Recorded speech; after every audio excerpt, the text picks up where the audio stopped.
Le vidéo qui suit porte sur la rotation. Dans ce vidéo, vous allez voir comment tracer une rotation et aussi comment rechercher l'axe de rotation. D'abord, on va définir qu'est-ce qu'une rotation. La rotation est une transformation géométrique qui permet d'obtenir l'image d'une figure initiale suite à un glissement autour d'un point que l'on nomme le centre de rotation.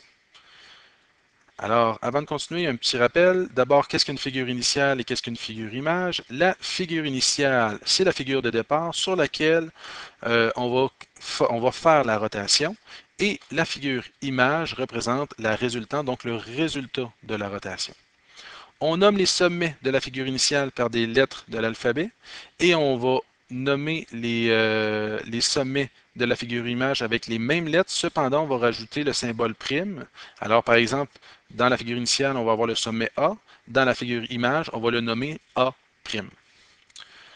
Trois notions importantes à connaître au niveau de la rotation. Donc, d'abord, qu'est-ce que le centre de rotation? Le centre de rotation, c'est un point fixe autour duquel on fait la rotation.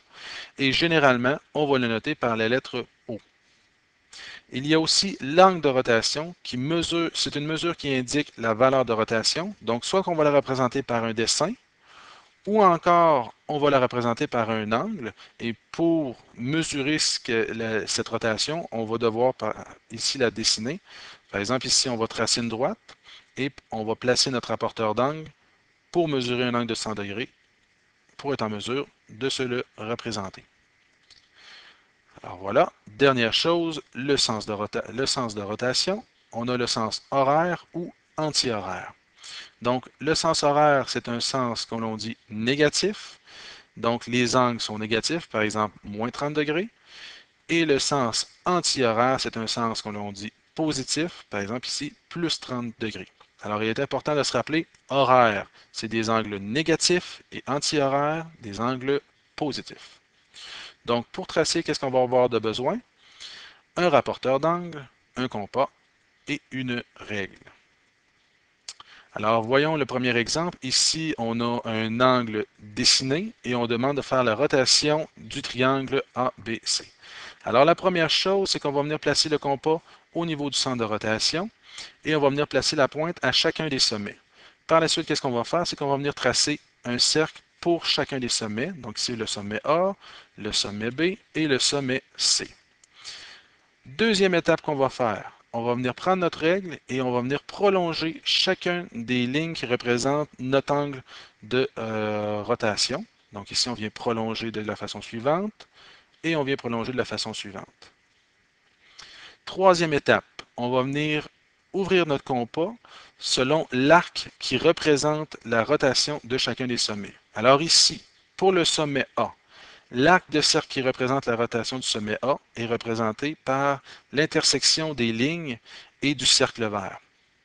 Donc, on va ouvrir notre compas à la grandeur de cet arc de cercle que on va venir transposer au niveau du sommet A. Donc, on place la pointe au niveau du sommet A et on vient tracer finalement une petite ligne lorsqu'on vient croiser notre cercle, ce qui va représenter le sommet A'. On fait la même chose avec le sommet B. Donc, on représente l'arc de cercle qui représente la rotation du sommet B et la suivante. On vient transposer au niveau du sommet B. On tourne notre compas jusqu'à temps qu'on vienne croiser le cercle de la façon suivante. Et l'intersection entre l'arc qu'on vient de tracer et le cercle rouge va représenter la position du sommet B', donc de l'image du sommet B. Dernière étape, on fait avec le sommet C, donc on mesure l'arc de cercle du cercle bleu, qu'on vient transposer au niveau du point C, donc de la façon suivante. L'intersection entre l'arc qu'on vient de tracer et le cercle bleu représente la nouvelle position du sommet C, donc l'image C'.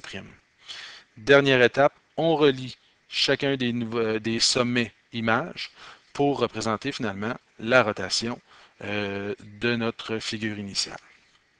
Alors voilà pour cette technique. Regardons maintenant la deuxième. On parle de faire une rotation positive de 90 degrés. Alors on se rappelle, une rotation positive, c'est une rotation anti-horaire.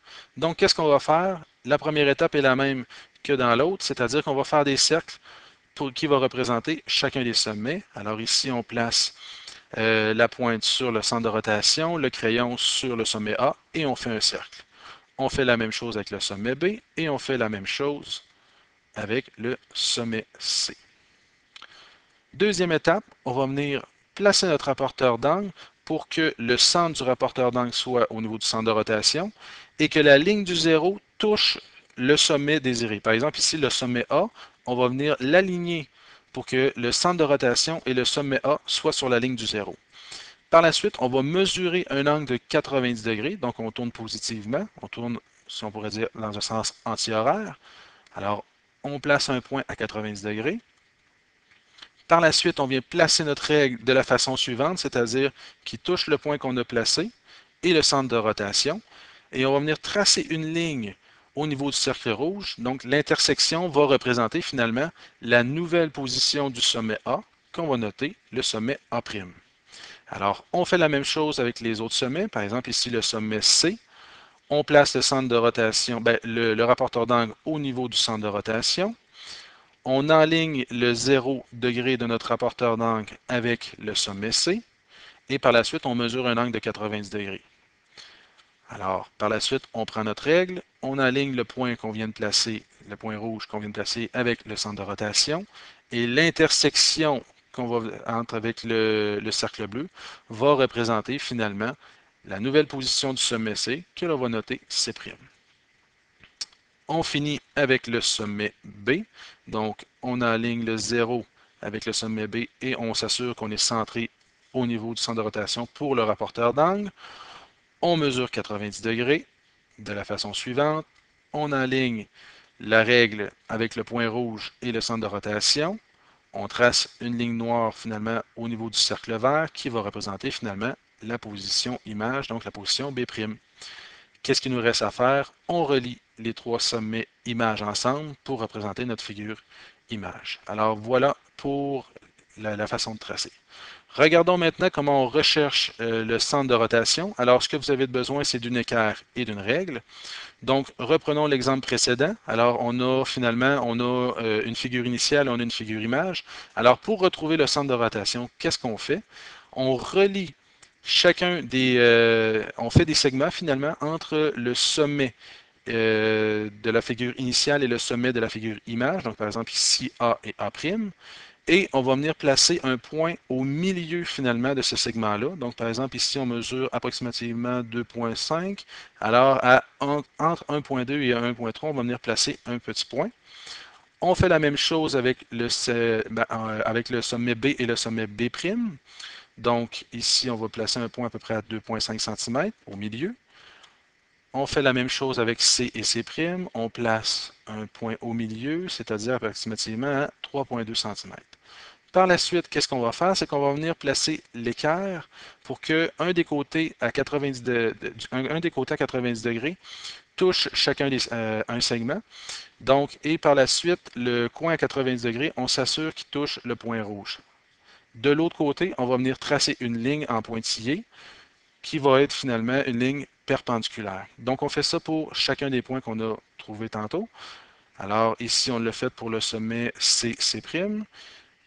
On fait la même chose pour les sommets B, B'. Donc, on trace une ligne de la façon suivante, perpendiculaire. On fait la même chose avec le sommet A et A'. On trace une perpendiculaire issue de notre point rouge qu'on a tracé tantôt. Et si on remarque, il y a une intersection. Donc, ça représente finalement le centre de rotation que l'on va nommer par la lettre O. Alors, voilà comment rechercher le centre de rotation. Donc, voici qui termine la vidéo. Pour en savoir un peu plus, vous pouvez consulter la bibliothèque virtuelle d'AlloProf.